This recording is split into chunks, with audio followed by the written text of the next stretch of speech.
That will never work.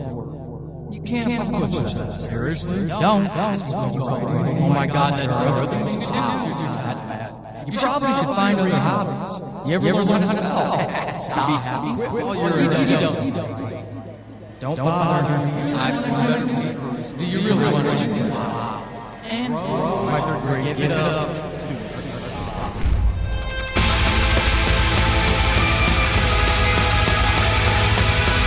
Welcome to Horrible Writing, the rawest, most candid, in-your-face writing show on the interwebs because none of us have time to suck. Let's do this.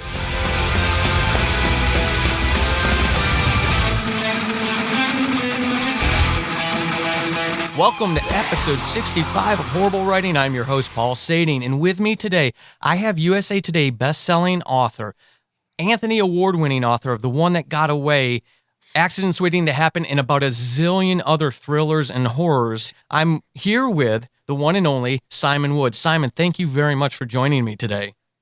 Thanks for having me. I am really interested in talking to you today. Our interview kind of lined up with something that I saw in a Facebook group that belongs to this show, and I saw some... It's a closed group for writers, aspiring writers, and I saw some sentiment of people feeling defeated about the whole process of publishing a book.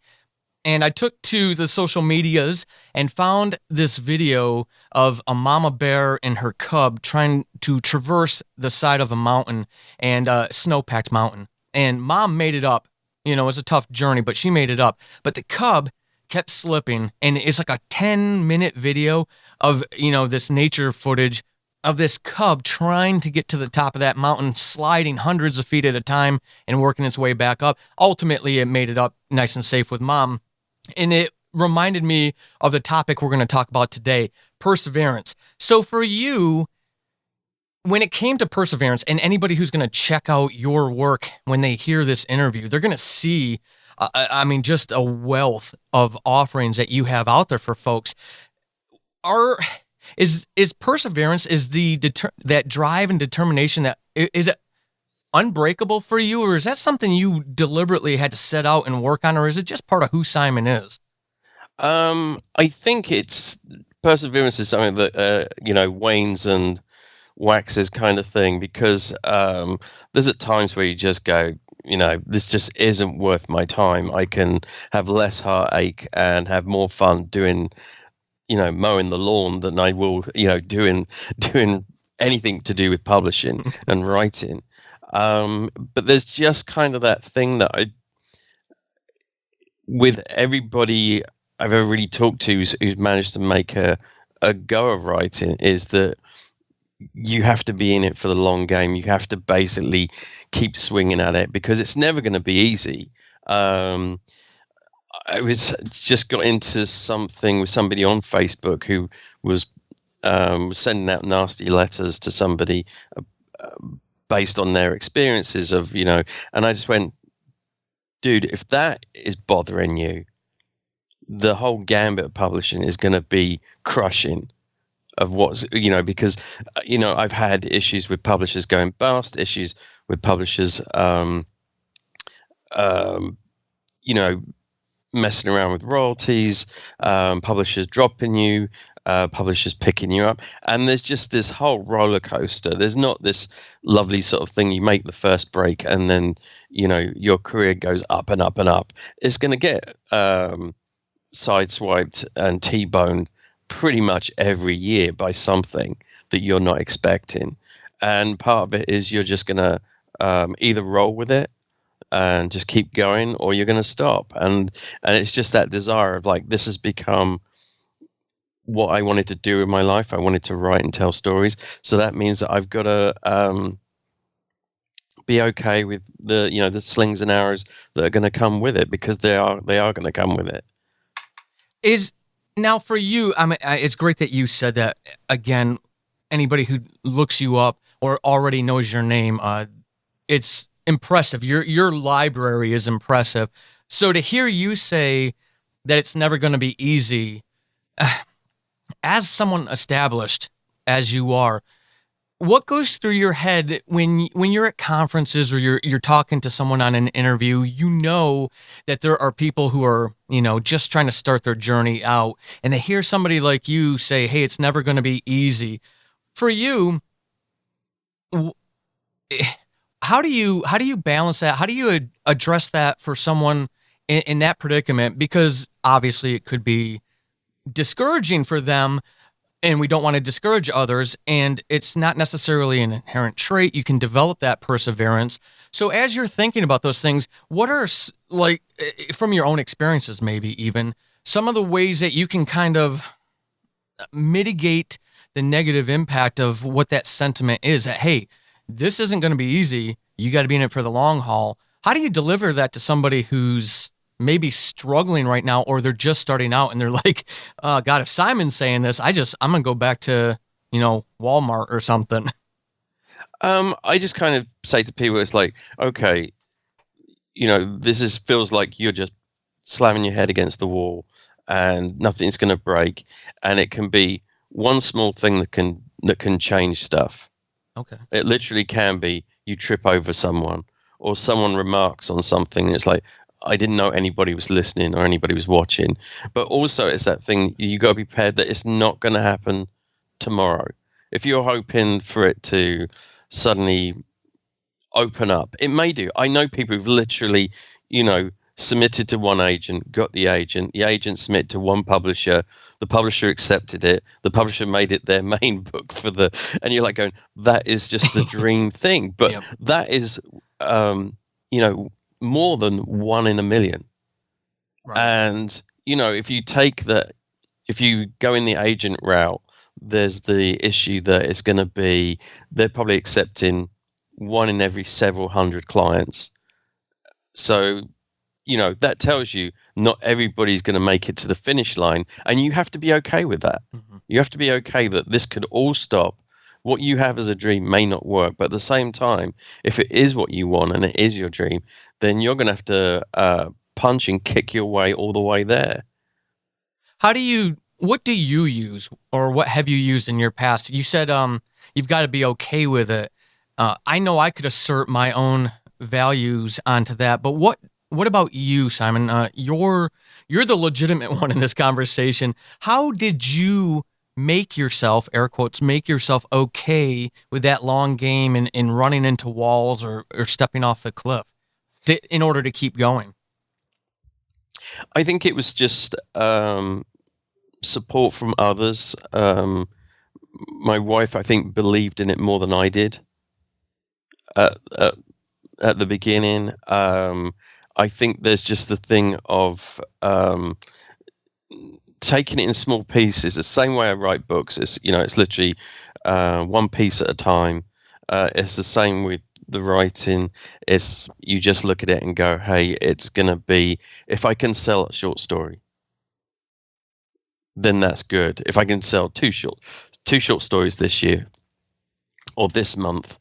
But it's that thing of I think one thing that I do want to make clear, beyond the sort of thing of hustling and pushing and wanting, is you've got to just learn writing, Mhm. understand writing, and write a good story, because you can still write a great story and it'll never get picked up.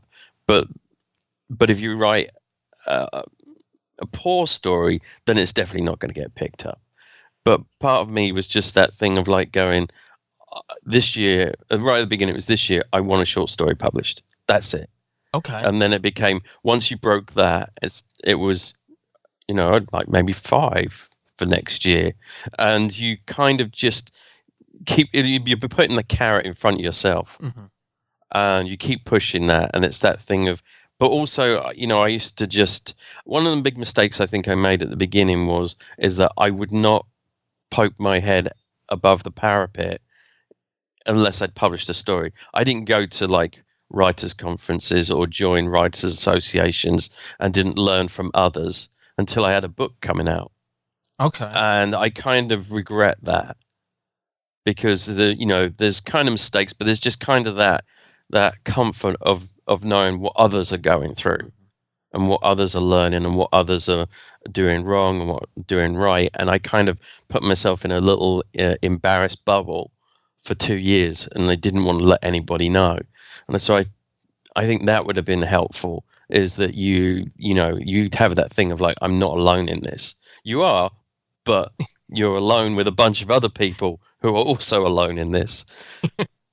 With when you were talking about I love that that comment that you made. I think that's a very fans, you know this, tips, tools, and tactics. That's what I'm all about on this show. And Simon, you just gave us one with, taking it in the little bits. And I feel like that was a successful tactic that I used in my own journey as well. With you, or your experience, was that simultaneous with craft? So you had these overall big picture macro perspective goals of selling a short story this year, selling 5 short stories next year. Did that run parallel to craft goals as well? Does that sentiment, I guess what I'm asking is, does that translate to the entire way that you operate and write, where you can't expect to write the perfect story and then set those goals for writing? Or did you do some combination of that? I think it was a little bit of a combination, because I think what I did was I spent a lot of time um, studying story by myself. One of the things that I am is dyslexic, so I didn't have really great education in school. I didn't really do creative writing as an adult. I avoided the written word. It was why I went into engineering, to draw was my plan. I can avoid the word, but I can do it with pictures. And so I spent a lot of time taking an engineering approach to writing, which is, I know nothing about writing, but these people who publish books that I love do.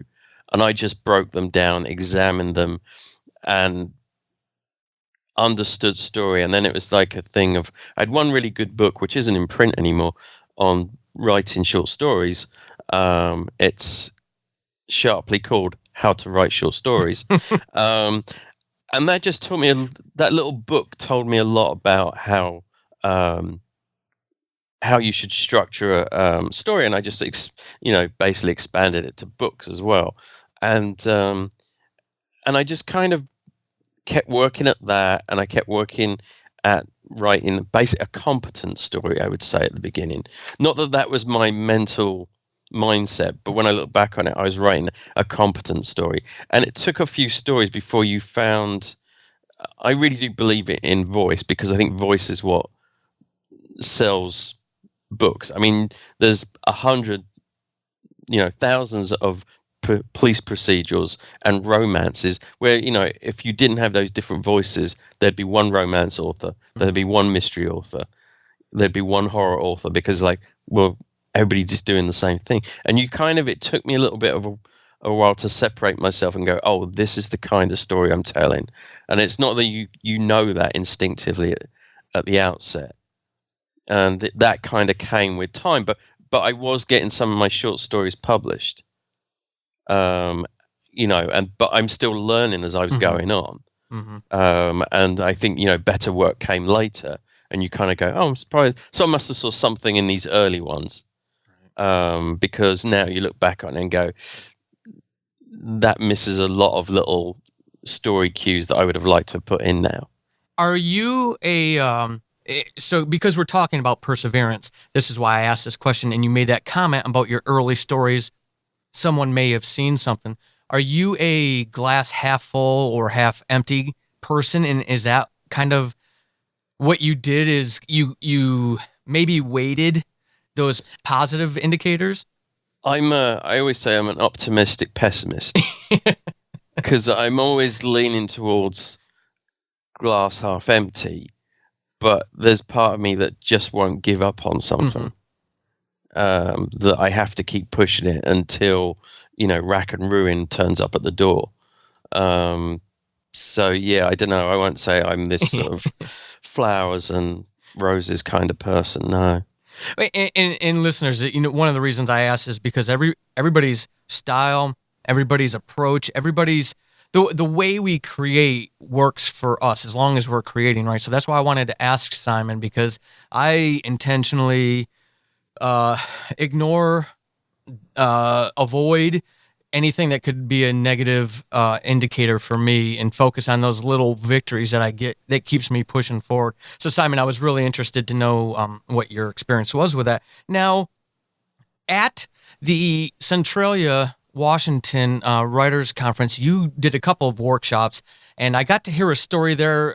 Please don't feel like you're obligated to share it here on a podcast that's heard around the world. But I was curious about your challenges to your perseverance throughout your writing career, and if there was anything that almost broke you. And I asked that because the story you did share was about resubmitting a book to someone you had submitted to previously who rejected it, and yet you kept going. So I'm really curious for fans of the show to hear from you any challenges or threats or any experience that may have almost broke Simon Wood, the author. Yeah, the two things that I've got in my past is that I've actually sold 2 books to 2 editors who'd previously rejected them. One, the only change I'd made was a title. And what it was I'd submitted it, query letter kind of route, and I'd gotten a rejection letter just on my pitch. And then I was at a conference and they were doing face-to-face pitching, and I don't know who I'm going to see until I walk in the room. Mm-hmm. So I walk in the room and it's the guy who had rejected the book 6 months earlier, and I thought, do I tell him, hey, you kick this to the curb, or do I just sit down and sort of blag it out and just see what happens? And I just sat down and I just pitched it to him, and he goes, "Oh, that sounds interesting." And I went, and he goes, "Do you have it with you?" And I had a print copy, and I had it on.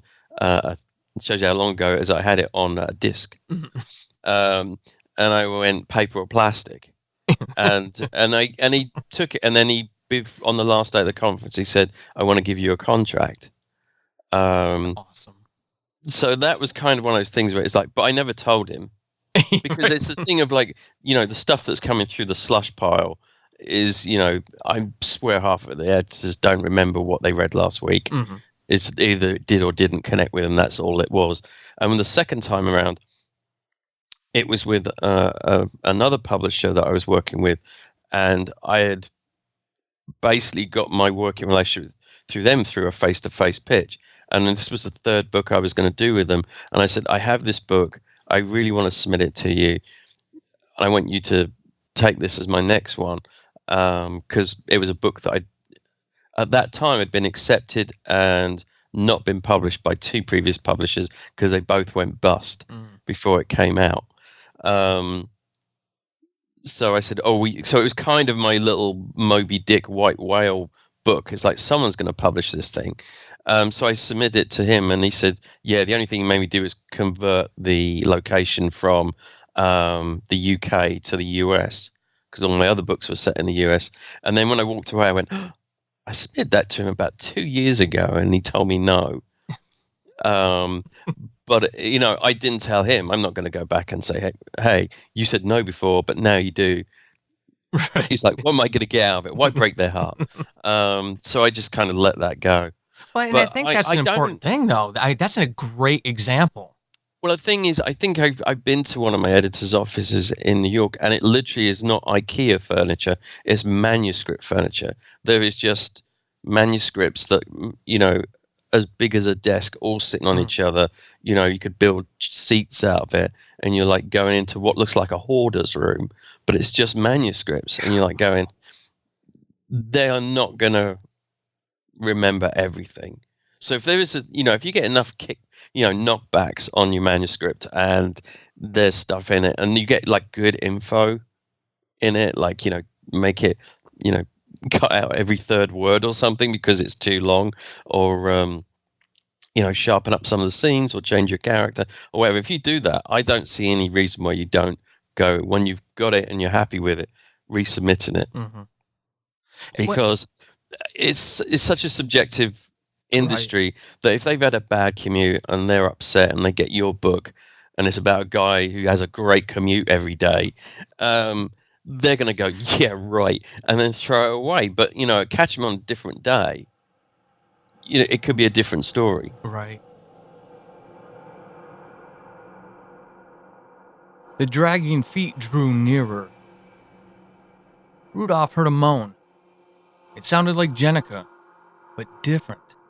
Like those moments when you swore you recognized the voice on the other end of the phone, but couldn't place it. Whatever approached him, it wasn't the woman he'd walked into the store with. There were other sounds too, farther behind him, toward the front door. Rescue? I'll deal with that in time, Neville contemplated, oblivious to all that moved in the darkness. In my time, I've got plenty of it. It's both a blessing and a curse. The more time you have to think, to reflect, the more things about yourself you uncover. None of us are perfect, not even myself. But I'm working on it, improving where I can. You're going to help me with that. The excerpt you just heard is from my story, Rudolph, in my horror anthology, 12 Deaths of Christmas. Available on Amazon in ebook and paperback.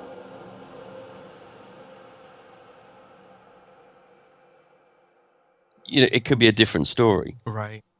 And I don't remember what show I was listening to, but it's a very established show. So it may have been Writing Excuses or something like that with Brandon Sanderson. But the guest editor that they had on, she talked about how when she reads these, she knows if she's going to accept something in the first 8. That was her principle, first 8. And obviously they played it up to, draw the audience in. But her first 8 wasn't the first 8 pages. It wasn't the first 8 paragraphs. It wasn't the first 8 sentences. It was the first 8 words. So like you're saying, that's why I love, and I'm so glad you shared that story when we're talking about perseverance, because you're a living, breathing example of not taking no for an answer, literally. I think that has to be the writer's credo, to be honest. Is like, what do I have to do to turn it into a yes? Mm-hmm. Because that has got to be the way you're thinking. Because, we are talking about whether you're self-publishing, going through a publisher, or whatever, a book success is, 1 in 1,000 that you get acceptable success from a book.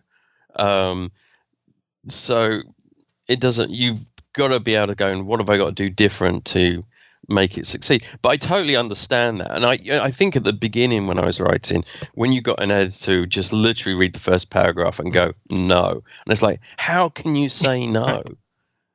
You haven't read the good bit on page 97. But, I kind of get it now. Yeah. I do get it because I'll, from teaching the class or the workshop you came to, one of them I do is a 3-week thing.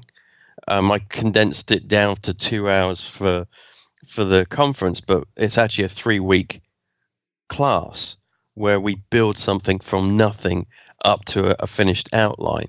And in that class, you kind of like go, this is a story with legs. This is something that's gonna go there. The person writing it may not know that now, but I think you've got something there that's going to work. And other ones you're going to have to rethink it because you don't have enough here, or this isn't a story. And you kind of know instinctively, like, no, this isn't it. Mm-hmm. And I don't want to say that to be demoralizing or demotivating, right. But there is kind of a thing where you go, constructively, this is a story that's going to intrigue people. Mm-hmm. Some people can just give you the first sentence, you'll go, yeah, this is going somewhere. And other times you're like, I just don't know. I just don't think this is going to pan out. Not in the way you think it's going right now. Well, and I mean, isn't that part of for those who waver on that fence between continuing to invest in this and going and finding another hobby to fill their time with? I mean, filling your mind with platitudes isn't going to serve you well in the long run. And like you said, it's this is the long game that we're playing here as writers. So um, I would think so. That kind of leads me into what you just talked about turning it into a yes. How writers in what we create, especially us fiction types, we can have fragile egos, right? Because what we put when we bleed onto that page, all of those characters are us in part.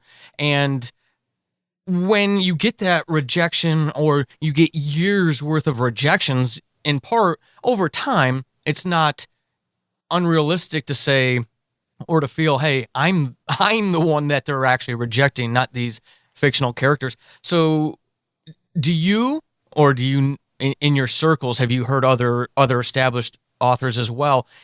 Are there self-talk practices or things that they do for themselves to get that no turned into a yes, while also protecting that creative ego that we have? I think it's part of it. I think is having a second outlet. Okay. Is that thing of like, if it's going bad, you need to scream into the wind, or go for a run around the block, or tell your dog how everybody's a scumbag and they don't get you. You just need to have it, because if you let it fester, then it's going to work. And that's sometimes the great thing, that if you're in a critique group, or if you're in a writers association or something, or even whether it's in person or on online, you want to be able to just tell someone, this sucks, I don't feel great about this, and then someone will say, well, it happens. Years and years ago, I don't think the site exists anymore. There used to be a site called Editors and Predators, or Pre-Editors, but it was kind of a website that basically did say where there was predatory agents, publishers, and things like that, and it would give you warnings of that. But there was also a section of that where everybody reported whether they got an acceptance or a rejection. Oh, okay.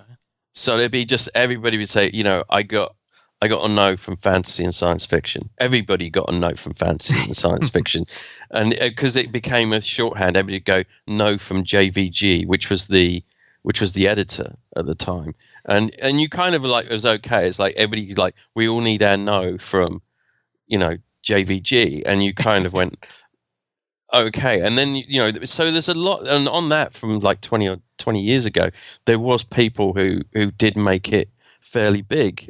Jim Butcher, I think, was on that list at one point. Oh, and wow. he just, and it was weird to see him post all those years ago, oh, someone's accepted my Dresden book. That's crazy. And and it's a completely different story for him now. But you kind of want that kind of thing to get over it. And the other thing is not to be shut off to whatever the rejection is. If they say to you, this sucks because, and if somebody else says this sucks because, it's like you're starting to get some correlation. Mm-hmm. And it's like, they may have something to it. If you're too precious about your work, then it's never going to change. It's never going to succeed. Because the worst part is, if you're just convincing an editor is hard enough, convincing a readership is a lot harder, because they aren't going to be editors who are thinking about it from a constructive point of view. Mm-hmm. It can be completely random why a reader doesn't like it. So if you can't handle rejection from an editor, you're going to have a real big problem with 10,000 readers going, we don't like this. Right. So I think listen to whatever it is, because the worst feedback is it's too long, it's too short, it's too fast, it's too slow, and it's that thing of like, if it's all over the place, it's hard to sort of like gauge what it is. So you pick one thing that you can do to change it, to see if it changes the response. But if there is some sort of correlation of you're getting feedback from someone, even if it's just like, we hate your character, it's like, well, what is it? And then go and ask somebody, is this guy unlikable? What's the problem here?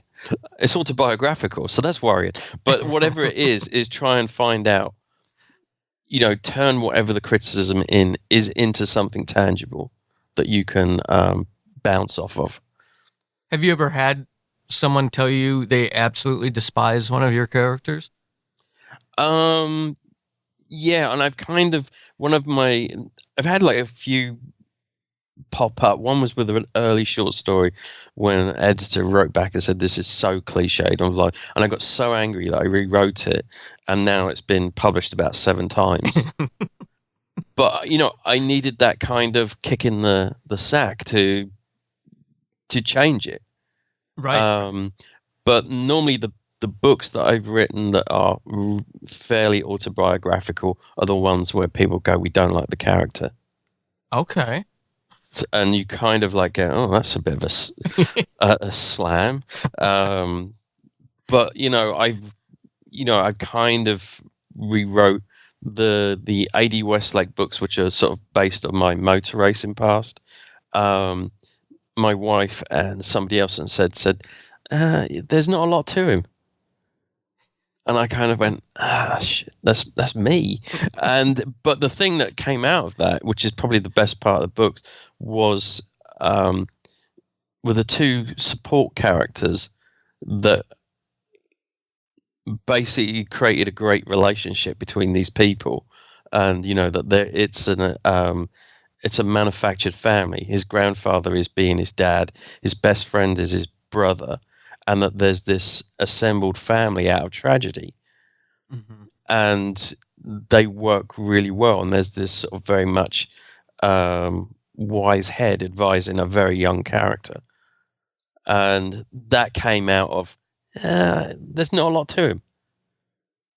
See, but that one comment. That is awesome. Well, it's more than just one comment, though, right? Because, like you were saying, that was a huge slice of you. Yeah. And that's what is inspiring, and that's why I'm so glad that you offered to talk about this, because that right there would kill, not literally, but it would kill a lot of writing careers. People would, it's too close to the heart, and they would, throw the quill away. Yet you plugged on and obviously took a healthy perspective. Yeah, I think there was kind of like in all those cases, it's like I believe there is something worth telling here, and that may be misguided, and a lot of people may disagree, but there was for me there was still this thing of like, no, this is still worth working through and making this entertaining, because that's got to be the first thought. Is not like, is this going to make me $1 million? Is this going to make me famous? Is this going to get me chicks? Whatever. Is like, if that is coming ahead of I want to entertain, if you're writing fiction, then you're in the wrong business. Mm-hmm. I think sometimes when I do classes, that's the one thing where I'm going, that person I can't help, because I've literally had it on several occasions. Someone will say to me, I want to be on the New York Times best-selling list. And you're like going, you haven't finished a book yet. Yeah. But you've already, and this goes back to the little victories and the little goals of like, I just want to sell a short story. It's like, write a good book first and then worry about where it's going to take you, because that part of it is not under your control. It's not under a publisher's control. That comes down to readers. If they embrace a book, they will take you places. Mm-hmm. If they don't, you'll be writing another one that you hope will do the same. But if you're already looking at you buying a Ferrari or whatever, then it's just not going to work. Yeah, no, I've met a few of those myself, and it's you hear people like you constantly. It just amazes me sometimes. When people like you will say that, it's a long game, little victories, peaks and valleys. And yes, even I, Simon Wood, have valleys. And there are still people new to this who I don't know what it is, but yeah, like you said, I think you said it succinctly and great. That's somebody I can't help. So for you, in order to carry on, right, when everybody's telling you this sucks, your characters suck, you suck as a person, what role, I know you mentioned your wife earlier, what role does a support network has a support network played for you? And what would you kind of recommend for folks who maybe feel, hey, I'm not supported at home? That's why Simon can do that. He has a wife that supports this stuff, but my spouse, blah, blah, blah, fill in the blank. What would you offer to folks like that? I think it comes down to you've got to find that friend, even that stranger, that, whether you go, join a couple of writing associations, join a little couple of critique groups. If you find someone you click with, Mhm. then it's not just someone who's your cheerleader, but it's also that someone who is going to be your psychologist, is going to be the person who can be brutally honest with you and go, no, this really is crap. You really should not even try even reworking this, because you want that kind of thing. And I'm kind of, I won't say I'm okay with it, but I get it, because when I was an engineer, anything I did had to go past a checker and an approver. And so me not having resistance from somebody else is alien to me. I have to have it run past somebody who will go, yeah, this isn't working, or this does work. And I don't take that as a personal challenge, Right. on what I've done. There's sometimes, which is my favorite phrase, you're killing my words, which has been said in the house a few times. But you've got to be okay with my dream would be to write the perfect first draft. But it just doesn't exist. Right. So it's that, but I think you do need that someone who is there, who is going to tell you the truth all the time.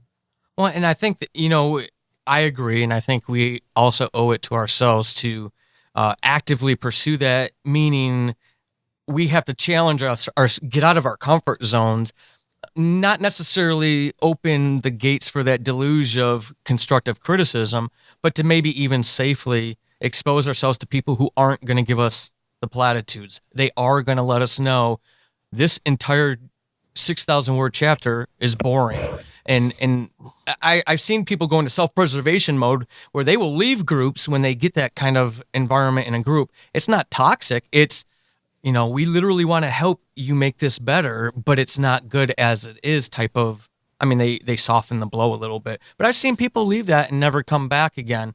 And, it's a shame that people do. At this point, Simon, I'm going to ask you to do something that all good hosts do. I'm going to try to put you on the spot and share something traumatizing and horrible from your past. Now, fans, if this is your first episode of Horrible Writing, welcome. If you're following Simon along because you want to hear one of his interviews, cool. Glad to have you here. Hope you stay for the long term. But I'm not asking Simon for a horrible writing experience because I want to embarrass him and humiliate him and point at him and laugh. I don't want to do that. Simon's going to share something. I have no idea what it is, but I believe that when people like Simon come on the show and they share this horrible writing experience, whatever it may be, we get to do that flashback scene. We know where Simon is today. He got there somehow. He's going to share something from his past. And the takeaway for us as aspiring writers or new writers is to look at him as an example and go, hey, he got through that. He's done all this. I can do that too. So Simon, with that being said, what is your horrible writing experience? I think the worst thing that I did, I'm going to give you two short ones. Okay. But the first one I'll give is I undervalued what I wrote.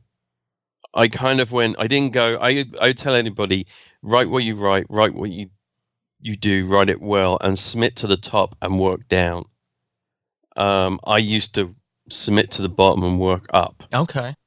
So it's like, if I can get into places that pay a penny a word, I'll start going to places that will pay 2 pennies. And I kind of did that, and I kind of regret that for a couple of times. But the worst one was I'd written a story and I'd sold it to a little magazine that paid me, I think, 1/4 cent a word. And and I read it at a convention, um, and I got an audible gasp from it's because it was a short horror story, um, and a woman gasped in the room when I got to one of the punchlines in the story towards the end, and then afterwards she came up to me and she said, "I love that story," and she goes, "I'm Stephen King's editor. Oh God. We are doing an anthology, and it's got A-listers from top to bottom." And she goes, "I want that story." And I said, "Oh, it was published in a little magazine about 6 months ago." And she goes, "I can't take that story." Oh no. And Oh, you that kind of hurts. like the thing of like going, and this thing was a Warner book. It got picked up by a small publisher. Then Warner Books came in and did a mass paperback, and it was a big payday, short story wise. And then because it's got King and other people's names on, there was all the translation things. And she said, "Send me something else," and I just couldn't convince her with anything else. Oh no. And so that ship has sailed, and I can't, and it still burns me up, and that is 17 years ago that you Oh know man. I aimed low, and I I missed a big opportunity before my first novel was published. God. And you kind of like that just haunts you, and you got Yeah. to basically shake it off. But obviously I'm still remembering it because I'm still talking about it. It's kind of that thing, I could have been somebody speech. um so that is kind of that thing of like, do aim high, Mhm. don't aim low, because the worst answer you're going to get is no. Right. So what's the shame in that? But I kind of did the other way, and I kind of regret it. The other one was, I was speaking at the Tucson Festival of Books, which is it's on the college campus there, and we were talking, and I'm trying to make entertainment. It's all in the classrooms at the college, so you're in these sort of like auditorium things, like where you met me Right. in Centralia, that kind of sized room. And we're talking. I'm trying to doing thrillers or something, and I'm trying to make people laugh. And there's just this old guy in the front row, and he is not smiling; he's just staring. And it's like, and after about 10 minutes in, I'm going to make this old fucker smile. I'm going to get a smile out of him. And then about 35 minutes into it, I suddenly realize it's Elmore Leonard. Oh God. And it kind of threw me. I kind of made some noise mid word, like, huh? And I'm thinking, why am I trying to tell stuff about writing thrillers and writing crime, and Elmore Leonard is sitting in the front row? Oh, I love it. And and I, and I went, oh no. And I ended up just carrying on, but you just got the ghost of Elmore Yeah. Leonard's career hanging over the top of you for the next 25 minutes or whatever it was to the end of this thing. It's amazing you kept yourself together. I gotta celebrate you for that. That's amazing. So listeners, on a serious note, I mean, Simon survived those experiences and he's here, but listen to, please, he's sharing those lessons from his journey, from the path that he's walked. You don't need to carve out your own path in this. Let's listen to those who have come before and what they share, because those are the nuggets that help us and those are the things that help us persevere. So Simon, thank you for sharing those. Now, let's talk about what you've got going on.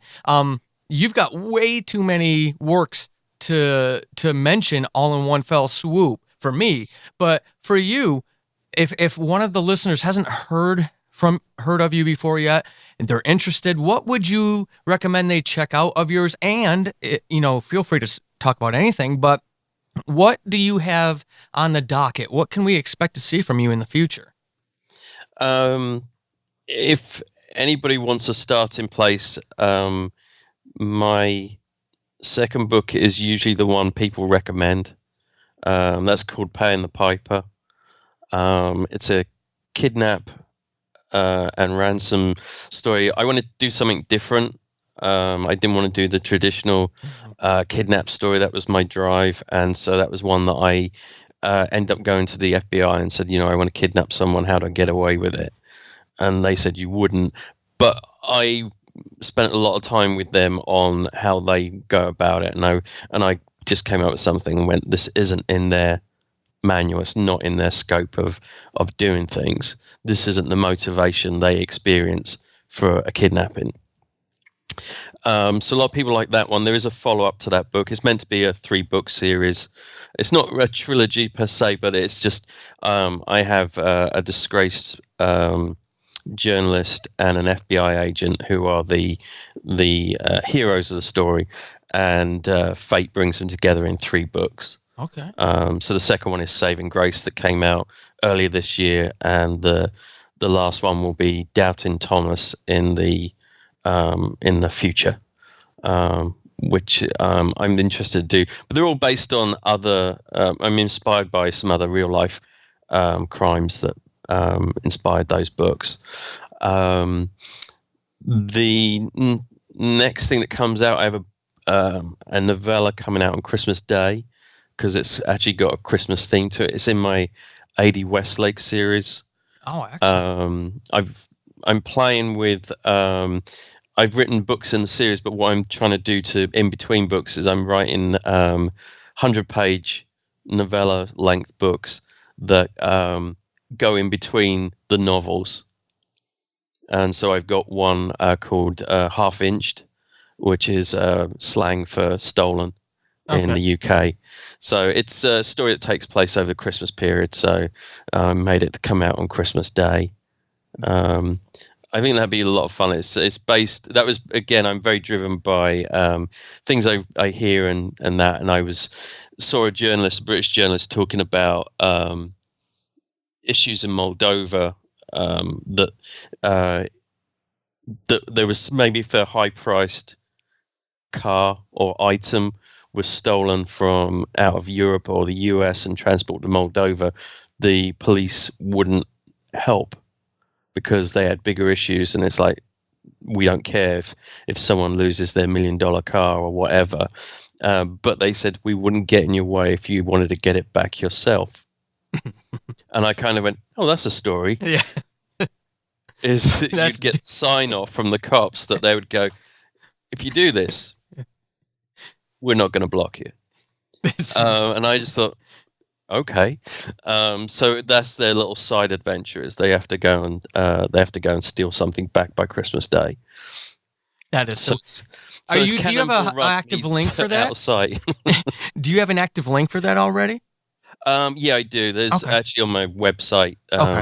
There's a books page, and half-inched is towards the top. Okay, I'm gonna make sure that I grab that for you listeners, because this episode will actually air before Christmas, so that would be awesome. So listeners, make sure that you check the show notes of this, and I will make sure that you've got the link for that there if you do want to check that out.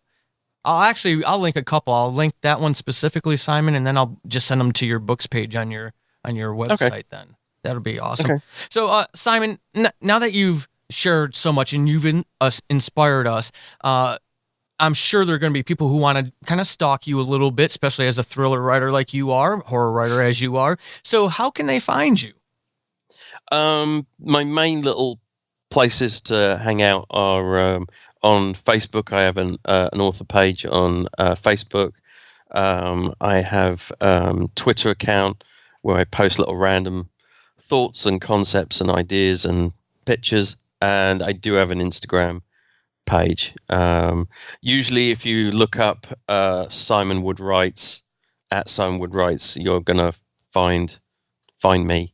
Excellent. I think the only one that's different, I think, is the Facebook one, which I think is Simon Wood Thriller Writer or something like that. But I can give you the links to those. Yeah, no, that's perfect. And again, listeners, I'll make sure that all of this stuff is in the show notes. So as long as you're not listening on your archaic iPod device like I do, so I can say those things, you'll be able to actively click those links and take you straight to Simon's stuff. Simon, this was a very important episode. I see far too many talented people who have a fresh voice and fresh stories kind of capitulate to life, and because of the knocks that we get in this journey. And I think this was a critical topic to cover on this show at this point in its evolution. I thank you so much for your time and for sharing all of this stuff today. Oh, no problem. Like I say, I could have scared a lot of people with a lot of the other past experiences, but they've always led to something else. This has been Horrible Writing, and hopefully after this episode, you suck less than you did at the beginning. I am Paul Sading, your host extraordinaire. You can find me over on the Twitterverse at Writing Horrible and over at paulsading.com/horrible-writing. Until next time, suck less.